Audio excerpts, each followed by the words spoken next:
Ici, nous nous trouvons en plein cœur du territoire du Parc naturel régional des Causses du Quercy, qui a été labellisé parc en 1999 en raison de la richesse de son patrimoine naturel et culturel.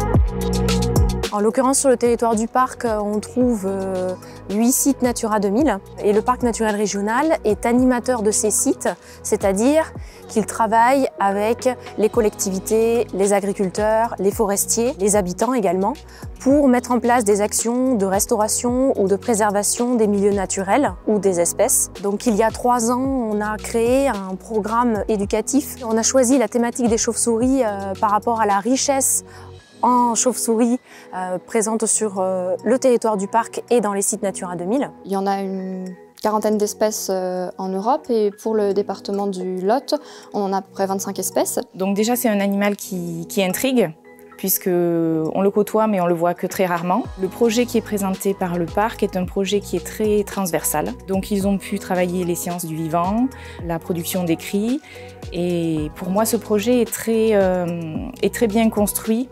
Parce qu'à partir de toutes les connaissances ou les compétences qui leur ont été transmises, ils ont pu les réinvestir dans un projet ambitieux d'écriture. Le programme est divisé en 4 ateliers. On a un premier atelier qui est en salle, qui propose plutôt une approche scientifique et naturaliste des chauves-souris. Au cours du deuxième atelier, là, on propose une approche plus sensorielle. Donc ce deuxième atelier se déroule en 2 temps. Un premier temps où les élèves vont découvrir les milieux naturels de surface utilisés par les chauves-souris pour réaliser leur cycle de vie, les prairies, la rivière, les haies, etc. On parcourt un peu la commune et on essaye de voir quels sont les endroits dans la commune, les maisons et autres, qui sont intéressantes pour les chauves-souris pour justement aller se cacher l'hiver pour hiberner ou se cacher en journée pour dormir. Et on fait le parallèle entre maisons anciennes en vieille pierre qui sont hyper favorables aux chauves-souris, maisons nouvelles avec les super crépis qui du coup sont plus du tout des façades accueillantes. Et ensuite, ils vont partir à la découverte du milieu emblématique pour les chauves-souris que sont les grottes. Il a fallu trouver des grottes sans chauves-souris où on avait des traces de chauves-souris et où on n'avait pas de problème de dérangement.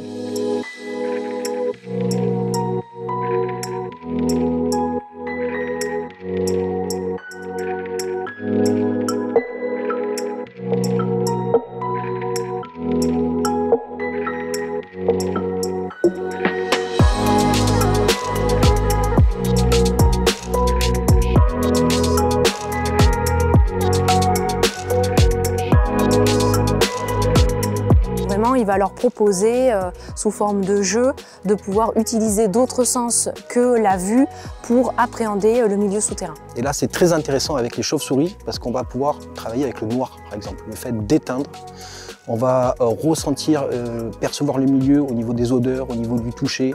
C'est le noir total. Et là, on va pouvoir parler de l'écolocation des chauves-souris, de leur déplacement et rencontrer les gîtes souterrains tels qu'ils sont pour les chauves-souris. Au cours du 3e atelier, qui est accompagné donc par Jérôme Piot, scénariste, là, les élèves vont travailler en groupe. Et au cours de 3 séances, chaque groupe va être amené à produire et à écrire des histoires drôles sur les chauves-souris. Ils ont vécu des moments forts et ils ont su collaborer ensemble pour mener à bien un projet d'écriture ambitieux. Donc pour moi, ce projet a été très fédérateur pour l'école entre les élèves. Et enfin, lors du 4e atelier, on va accompagner et proposer aux élèves de restituer les travaux qu'ils auront réalisés au cours de l'année scolaire. Donc en l'occurrence, de faire part de leurs travaux, voilà, des BD ou les contes, etc. Il y a du partage au niveau familial et on a pu le vérifier puisque les parents ont été invités à l'école pour une soirée sur cette thématique. Ils ont répondu présent. Et notamment parce que les enfants les avaient encouragés à y participer. Le programme éducatif Drôle de chauve-souris a reçu un Grand Prix Natura 2000 en 2019. L'idée de ces Grands Prix, c'est aussi de faire connaître ces actions sur la France pour qu'éventuellement elles puissent être réutilisées sur d'autres territoires.